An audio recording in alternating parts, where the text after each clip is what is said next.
এবার বিড়ি ডানা ফেলে দাও, বিড়ি ডানা ফেলে দাও। আসসালামু আলাইকুম চাচা, ভালো আছেন? ভালো আছি বাবা। কোথায় থেকে আসছেন? আমি চক্কান্ত বাজার থেকে আসছি বাবা। তো খালি গায়ে কেন? খালি গায়ে আছি, আমি 7-8 গাঁত ফেলে যাচ্ছি বাবা। খালি গায়ে কেউ থাকে এই সময় আমার রাস্তাঘাটে? করেছি কি করবো, সমস্যা হয় কি সমস্যা? আমার মাথা গাও ঘুরেছে খালি বাবা।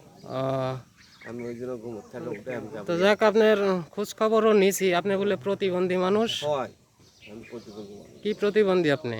আমার প্রতিবন্ধী, আমি অসুখ আছে না বাবা। এই যে প্রতিবন্ধী, না না, প্রতিবন্ধীর অনেক ভাগ থাকে, কারো হাত নাই, কারো পাও নাই, কেউ হাঁটতে পারে না।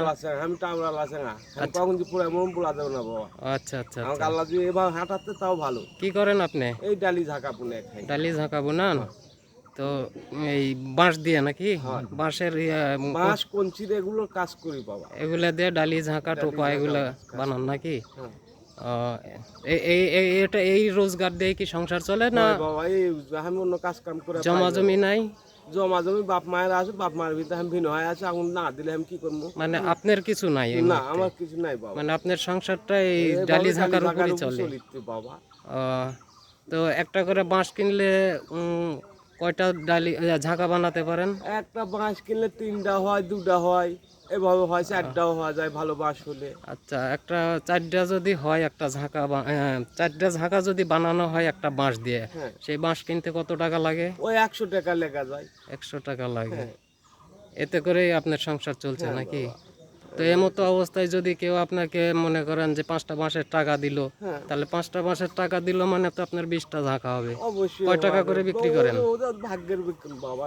কয় টাকা করে বিক্রি করেন? আমি 100 টাকা, 120 টাকা এভাবে একটা ঝাঁকা। আচ্ছা, তার মানে আপনাকে যদি 5টা বাঁশ কেনার টাকা এই মুহূর্তে দেওয়া হয়, তাহলে তো আপনার 20টা ঝাঁকা বিক্রি করলে 2000 টাকার ইনকাম হবে নাকি?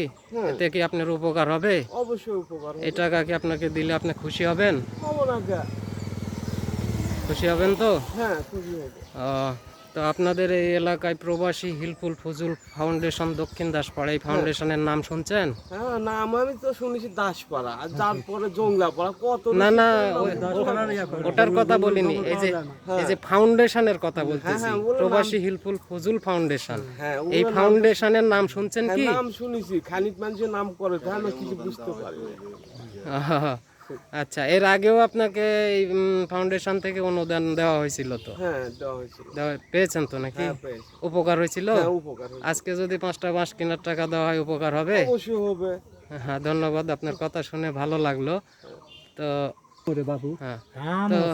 আপনাকে এই মুহূর্তে 5টা বাঁশ, যদিও ভাগ্য হলে বেশিও তো হতে পারে নাকি, তো কেনার টাকাটা আপনাকে দেওয়া হচ্ছে, একটু খুশি।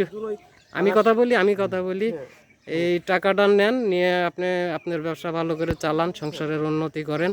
আর এই টাকাটা আমি দিচ্ছি না, এই টাকাটা প্রবাসী হিলফুল ফজুল ফাউন্ডেশন দক্ষিণ দাসপাড়া, এই উপদেষ্টা সভাপতি সহ থেকে শুরু করে সদস্য যতগুলো স্টাফ আছে সবার পক্ষ থেকে এই অনুদানটা আপনাকে দেওয়া হচ্ছে।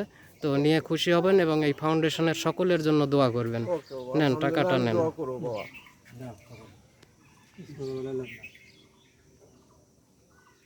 খুশি হলেন তো? একটু মন থেকে দোয়া করা যাবে না? দোয়া অবশ্যই করা যাবে। আমি ডালি বুনাবো, আমি বাজানের নাম আগে তুলবো। আচ্ছা, ধন্যবাদ, ভালো থাকবেন।